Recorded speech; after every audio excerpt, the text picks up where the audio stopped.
Now, we promised you a look at public transportation in this season of back to school, and the person that definitely we can always rely on when it comes to public transportation to tell it like it is and to give us the updates that we want for our listeners' benefit is none other than Mr. Edgerton Newman of the Transport Operators Development Services grouping. Good morning, Mr. Newman. Welcome to the program. How are you doing today?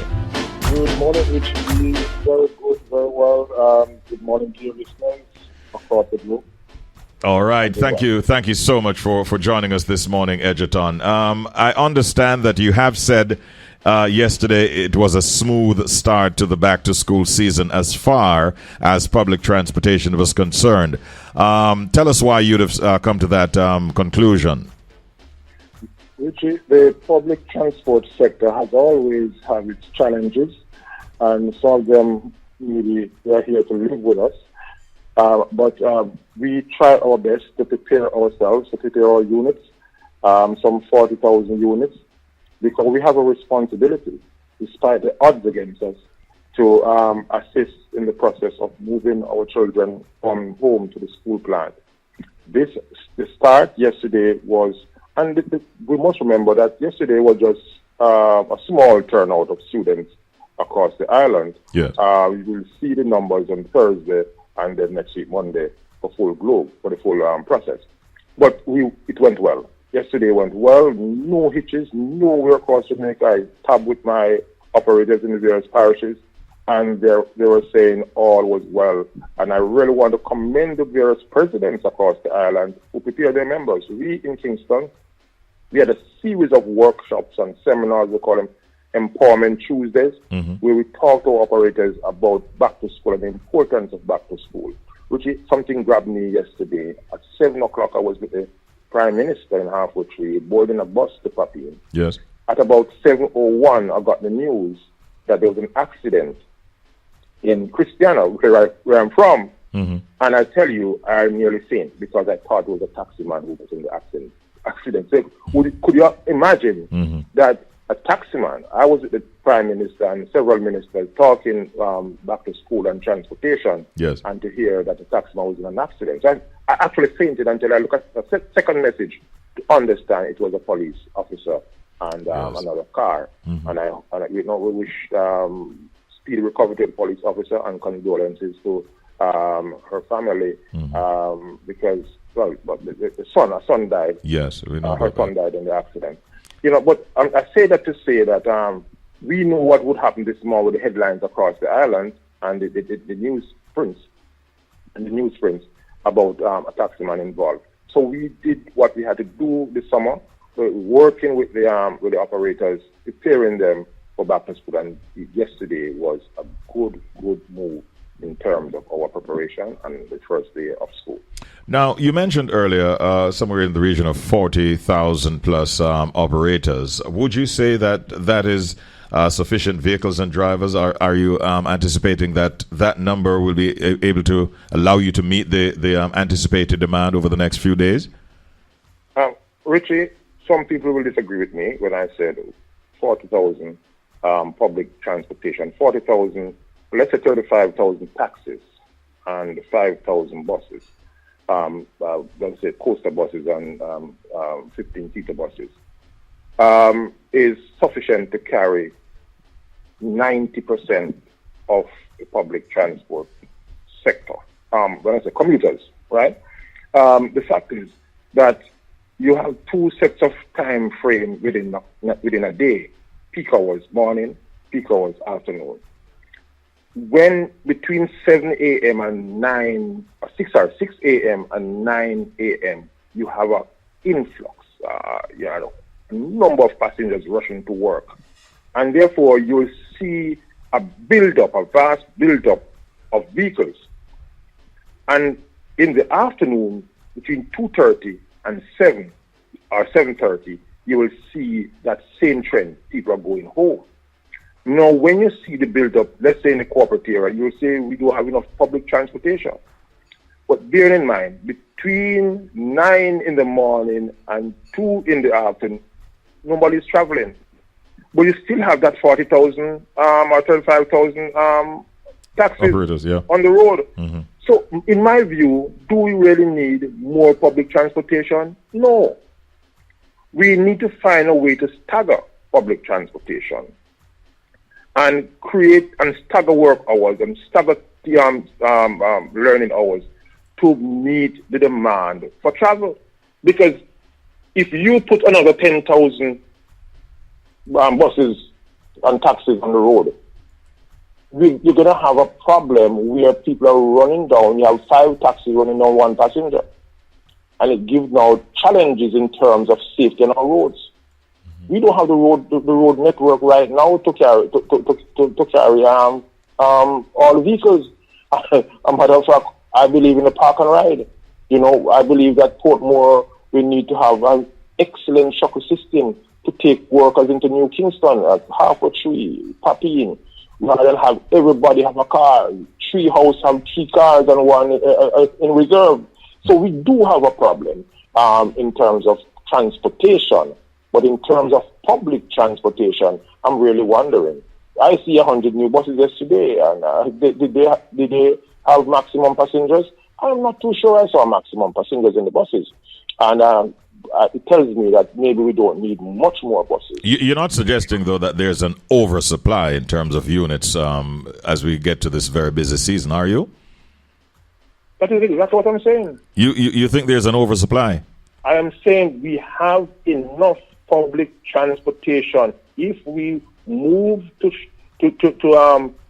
set different time frame for school. Every school don't have to start at 7 o'clock. And that is a that's a low-hanging fruit.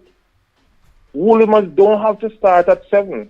They can start at 9 and finish at 5. JC don't have to start at 7.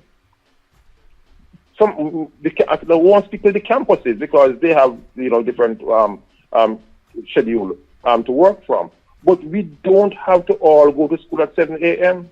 So you're suggesting staggering the start time so that you don't have this massive build-up all at the same time? Absolutely. The BPOs don't have to all start, well, I know they juggle your time, but we can work out a better schedule for BPOs. They are the persons who are carrying the mass commuters, having the mass commuters. So we really need to do that rather than saying put 10,000 more taxis and buses on the road.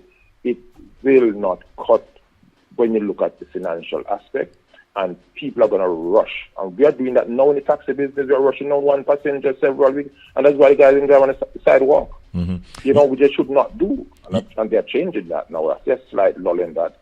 But the fact is that we need to study the transportation system in this country. Maybe what I'm saying is wrong, but I've been here a little bit too long not to understand and see what is happening on our roads. And I believe time has come for us to look at how we're talking about flexi work days, work week for 4 years now, Richie. We need to look seriously at flexi work hours. And the premium charge for early, well, let me not go there that way, okay? So I'm thinking of premium charge for persons who go to work early, and those who go to work at 9 o'clock, we have a lesser cost for them. But that is something to look at. You have often met with the Minister of Transport. I don't think it's that often that you necessarily meet in relation to transport matters with the Prime Minister. Both of you, among others, hopped on a bus yesterday to get a feel of what was happening out there from Halfway Tree to Papine. Did you get a chance to have a conversation with the Prime Minister? And if so, do you care to say what you might have discussed as it relates to transportation? He won't call me and accuse me of taking teams out of school if I tell you that the Prime Minister is looking at, and we have a discussion yesterday morning, myself, him, and Louis Barton from JAT2, on the matter of bringing in electric vehicles for the sector. And they would loan us the money, loan us the money or purchase a vehicle for us to pay it back over time once it's an electric vehicle. And it's something I said to him, yes, it's something we can look at. And we shall have a meeting shortly to go into more details. But that would be a good move to bring in those electric vehicles once we have the system in place to accommodate the charging. Because fuel is out of reach with us now. It's a major input in our operations. And if we could go electric, I tell you, that would be a good move for the public transport sector. So we have some discussions yesterday. Okay. He said it's overdue now to have those discussions. Right. And we'll be meeting with him shortly on that. So I won't say anything else apart from the electric vehicles. That's something I have interest in. Okay. But I must also ask whether or not this is likely to happen, whether it be this year or early next year, or will it be before the elections? Let's have that discussion first, Richie. I don't want to say more on it because I think it's something that I have to discuss with my my members before we go to that meeting with the Prime Minister. All right. I have another one for you, though. We know that we've had an upsurge in COVID-19 cases recently. As part of your training and all these workshops that you had with the public transport operators, did the matter of COVID-19 and protocols come up again? And how was that handled? What's the instruction to your operators? There is a feeling among the sector operatives that COVID is still here. But we did not divulge too deep in that because my view is that COVID has gone. COVID would have cranked. I hope I should not say this on the radio, but I just did it. So we're not going to pay much attention to COVID and whether it's still here with us or it's gone. What we want to pay attention to is the values and attitude of our operators, our people. And that is what our seminar started on the 14th of July, will end on the 30th of this month. Our focus is on attitude and values, safety and security and health of our public transport operatives. Tomorrow night, we're going to deal with safety and security, and our speaker is the head of traffic, ACP Mackenzie. Mm-hmm. So we have to focus on that, leave COVID and the cover the face, for a moment, because we believe that was not something we'd like to talk about in the past, and we want to keep it that way. Well, what do you want to leave with us? Anything that you'd like to share with the passengers? Is it important for persons to travel with smaller denominations in terms of money so that change is not a problem? What do you want to leave with us this morning? Two things. To the commuters, our children, our parents, identify a public transportation, a driver, get that driver number, and have that driver pick up your child as best as possible, 5 days a week, to and from school. Don't just send the child on the road to fan down any vehicle, because vehicles are fanning you down instead of you fanning them down. Identify a taximan. Have a good relationship with that taximan to get your child. Look up for your child at 7:05 in the morning and look up for the child at 2:05 in the afternoon. Work on that. Not everybody will be able to do it, but as best as possible, especially in our country parts. Do that. And secondly, I'm begging the government to engage us in training, development, operational training in the public transport sector. We need that. That a trained society is a developed society. And therefore, if we want to be developed as a country to the best in the public transport sector, we must be educated. Knowledge is the key towards development. We need a training. And I'm asking about the Prime Minister. He said it 2 years ago that every taxi transport operator will be trained and will be paid to do the training. Something I don't like. I think it should be compulsory. But we need that right now. I heard you loud and clear. Edgerton Newman, thank you so very much as always, and you have yourself a wonderful day. Take good care.